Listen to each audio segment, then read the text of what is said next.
ఎవడు ఎంత పాపం చేశాడో ఆ పాపానికి తగిన దుఃఖాన్ని జీవుడు మళ్ళీ వేరొక జన్మలలో అనుభవించవలసిందే. అది వేరొకరు పంచుకోరు.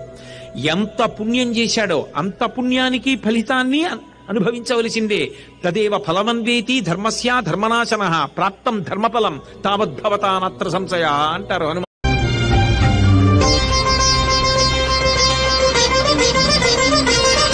అది వెంకటాచలమఖిలో నడము, అదివో బ్రహ్మాదుల కపురూపము, అదివో నిత్య నివాసమఖిల.